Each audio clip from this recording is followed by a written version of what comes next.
Back of the bus, back at it with another episode recap of Power Book 3 Raising Kanan. This is episode Streets 8. need a body. We're done with Streets need a body, and the we finally mid-season found. break, so here we Yep. are. And for some reason, they Streets decided need a to body. start off the rest of this Streets need a season with body. a lot of killing. Streets need a Everybody body. just dying in this episode. And we found out the body that we need, Yeah. or the bodies. Well, the main one that I was concerned about. Well, actually, no, we didn't find this body. He got killed during this episode, which is O-Cee, the dwarf. O-Cee, little dummy. Yeah, so dumb. So dumb. Hated everything going on. Dumb. Which I gotta leave, Neek. Why are you telling this man that you gotta leave? You go. You should have stole some of that money before you gave it all to him and bounced. yeah, like how did you not pocket at least some of it and then give the rest of it to Unique so that you can make the escape? And then also, it was exactly how I thought it was. Like he gave him them orders and just let him out to do whatever. He wasn't watching you. He wasn't over your back. You just chose wrong, man. I can't even really feel bad for O-Cee because he made all the wrong decisions. He was loyal to all the wrong people, and it led him to what ended up happening to him. Facts. It's also trying to show the character breakdown of Unique and how irrational he's being. What's really pissing me off is that all these people then gave him all this money, and now they like, oh, this nigga crazy. I'm sorry, what? Right. I'm sorry. Did you not see this glacier-sized crack down this nigga's forehead? You didn't think anything was wrong with him? Nah, bro, he cut himself shaving. Okay. I get that was supposed to just be a funny quote. I just hated it. Also, him talking to the cop when the cop came in. I thought that was kind of crazy. Like, nobody else in this situation is looking at that weird. Like, I know technically his brother died, so maybe you can give him a pass there, but y'all What still they not gonna looking at do? this weird? Niggas not gonna bust a grape on Unique. Nah, but Not gonna press him on it either. They gonna sit there and be quiet like they did. I feel like one of y'all should have been like, what's he talking to the cops for? Hey, look. Anyways, I think that first of all, they wasn't gonna do or say anything about it. They weren't in a position to do or say anything about it. Sure. I think that Garcia has really exceeded my expectations as a character. I think this is more so an honest act on, with him and the sergeant trying to figure out who killed Howard. Mm-hmm. I was really thinking that he was involved, and I guess we was halfway right because a drug boss did order the cops to kill Famous. It just wasn't the right cop, and it wasn't the right drug bosses. Right. So, that kind of frees Garcia up to maybe shake some things loose that other people can use information-wise. Maybe he finds out who Snap and Pop's contacts are in the police department and, knows that he can't necessarily do anything about it through the force. So maybe he needs an unlikely ally outside of the force to take care of that situation. Who would that be? You know what I'm saying? And maybe that's how Rock finds out about this situation with Snap and Pop. Because right now, they playing 3D chess. I would have to think or assume at this point that the reason why Quan raised those prices on Rock has something to do with Snap and Pop too. Because they've been pulling all the strings from behind Maybe the scenes. indirectly. It seems like. For some other reason. So the reason why they did Famous was because they were worried about what Famous would open up leading back to them. Which is weird because Famous never really worked for Kanan. They were just friends. So what the hell would he know about you? I don't even remember them asking about Famous, inquiring about whether or not he sold for them. Like, Famous never really, I think he was answering phones for a minute, but he for sure wasn't on the block. No. And that work he put in on Freddie was on his own. He did that. Like, Kanan didn't order him to do that. That wasn't a hit. Yeah, he quit well into the situation. Like, before it Kanan got and them ever got major. up and going, Yeah, like, it wasn't. So, like, why they would be so concerned with Because Famous Ronnie was the didn't- reason why he started messing with them in the first place, and he didn't even get into the situation. Well, I think he knew them. He did know did. them. He He did. knew them He before did. Ronnie, but Ronnie brought them in as his own man. Yeah, and actually brought them into the business of it. Mm-hmm. Yeah.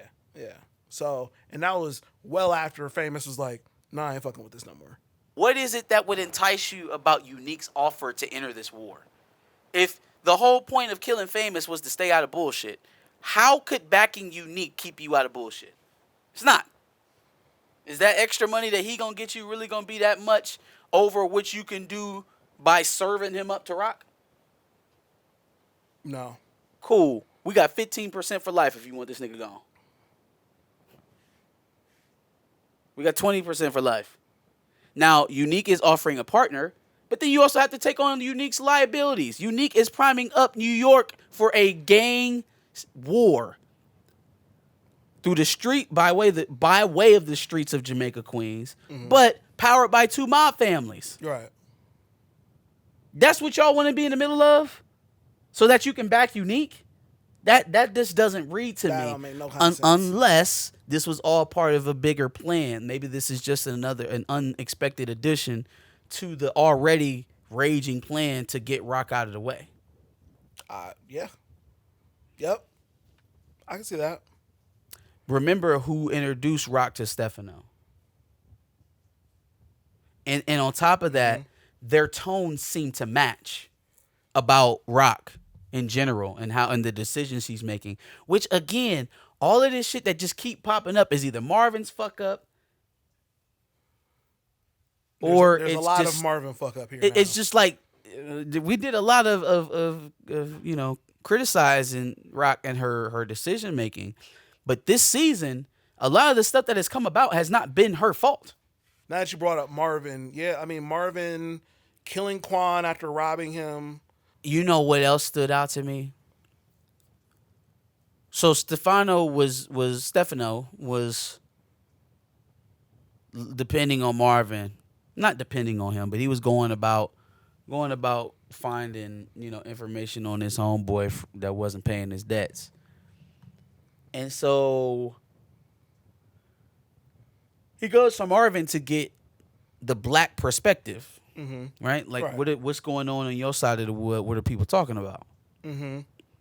Well, for him to re-inquire about that leads me to believe that with Marvin specifically, leads me to believe that he's either on a trail or somebody gave him some information that's pointing him in Marvin's direction. Now, if it's the latter instead of the former, who has the most to gain by sullying Marvin's relationship with Stefano? Early Tyler, maybe, if he's that ambitious and he just wants to move up. But that doesn't seem like Stefano that's wouldn't his trust character. him enough. Right, exactly. So who else? Unique? Think higher. Snaps and Pop. Exactly. Oh, well, I heard, even if they don't know the shit is true, I heard it was Rockin' them. I heard Rockin' them took out the homeboy. They don't know shit about Early Tyler. But would they point the direction at Rock to further separate Rock from Stefano, if that's their aim in general? Which would lead Stefano to come back asking Marvin, you sure you don't know shit? Because when I find who did it, I'm going to give him some cement shoes. Yeah. I felt the way about Kanan basically telling everybody about his theories about who killed Famous. I think it's Rock. And before you get to telling me I'm wrong, just hear me out. She by cops. Cops kill Famous. Right? Basically. Basically, she been paying them cops for a long time. So that means she automatically killed Famous. The only thing that's legit to me out of his suspicions is what she did to D. Will. Yes. Like, that would have me at least questioning. But to be so sure about it, and the only thing you seen was her handing some cops an envelope. Knowing she does that shit? Buddy, come on, man. Come on now. You got some more than that. My problem is that he's spreading the word to everybody. He just talking to everybody. Now, I was glad that he didn't say his mom to Snaps and Pop. Yeah. Because they were nervous that he was on their trail. Right. So that was smart of him.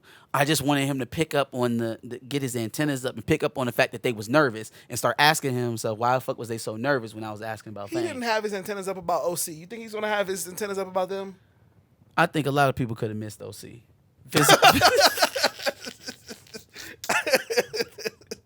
That's crazy. But, yeah, sure. He has kind of been not really locked in all like that this season. At the same time, Kanan's very savvy, and he was savvy enough to outmaneuver Ronnie. So, I think it's a different animal with Snaps and Pop, but also it's a different level of jeopardy. So, now that two of your friends have been slain, you got your girl that you trying to get out of the city, and obviously she's got scooped up. Right. So there's a different, attention to detail. There's a different level of urgency at this moment as well. I think what we're doing here is highlighting how unsavvy he is so that he can get through this situation with savviness, and that paints another layer of how savvy he becomes when he's Kanan. It should become once he find out girl got taken, Crystal is gone. It should become a lot clearer. And it's like, damn, I was literally just trying to figure out. They took O-Cee, they killed Fame. Now she's gone. Yeah. Well, no, he might just think that it's the same people. He might think it's all the same people. But maybe that will get him off the trail about his mom, because the last thing he heard from Crystal is that she honestly don't believe that his mom did that to Fame. And so what reason would his mom have to take out Crystal?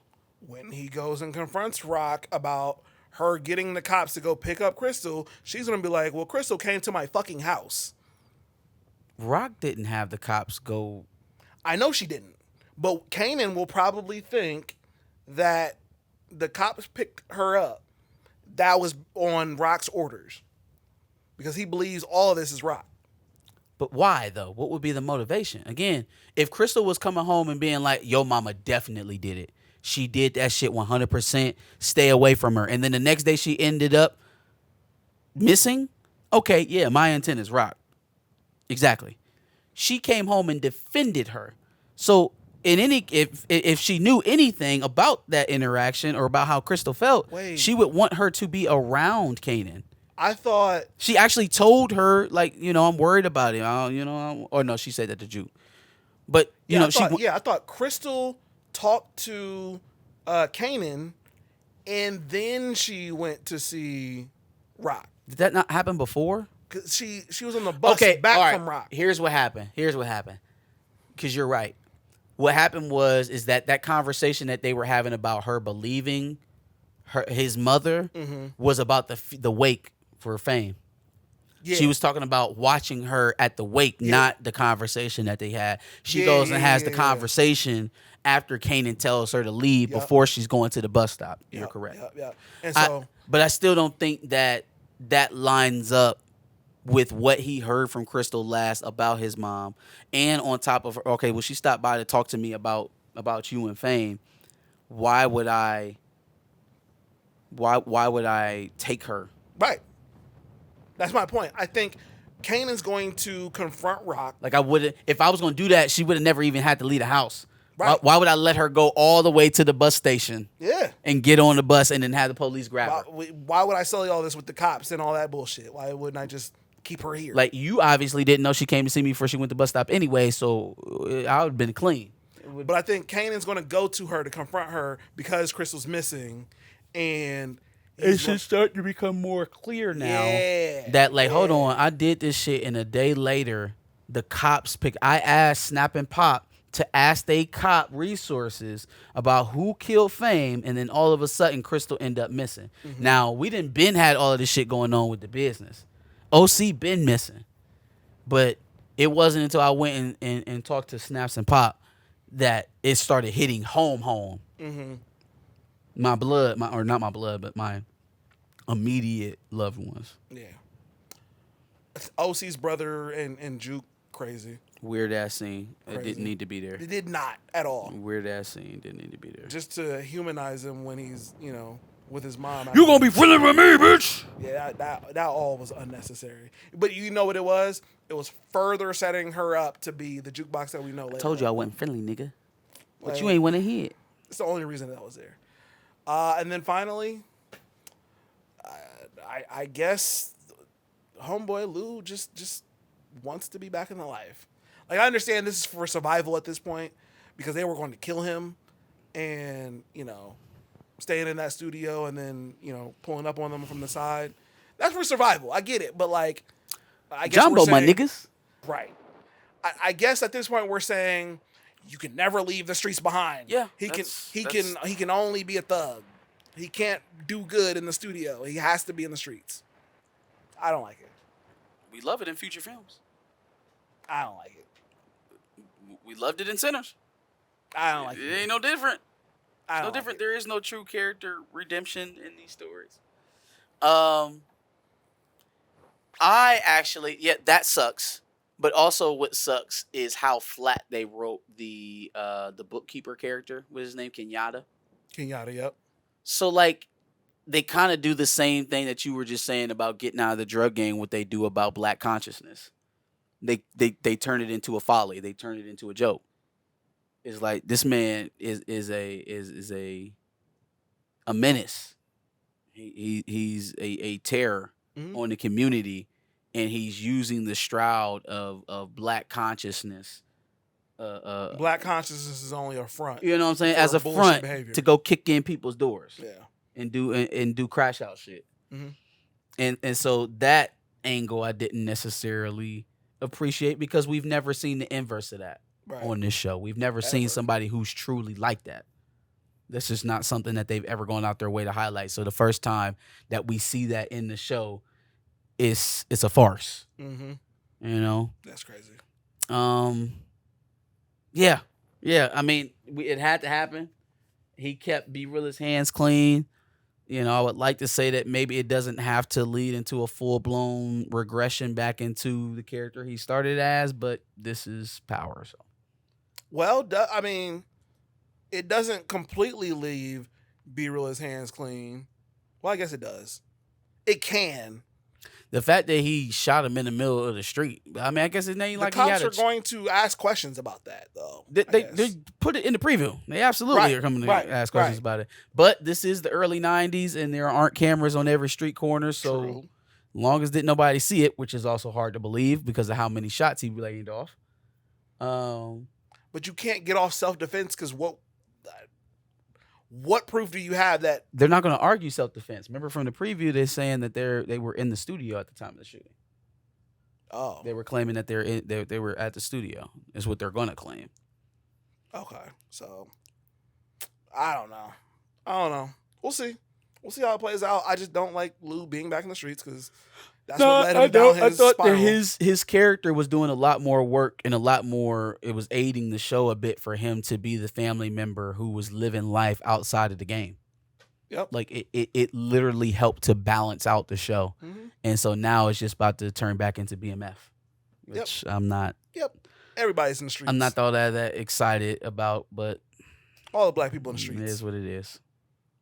Crazy. Any other thoughts? That's it for me, man. Give us your thoughts on episode 8 of season 4 of Raising Kanan Power Book 3. There it is. Make sure you like, share, and subscribe. Come back next week for another review. Absolutely. Make sure you check out our playlists. We have a couple. We've got Power Book 2 Ghosts. We got Power Book 3 Raising Kanan, Power Book 4 Force. That's coming out soon, so make sure you subscribe for all Power reviews. Peace.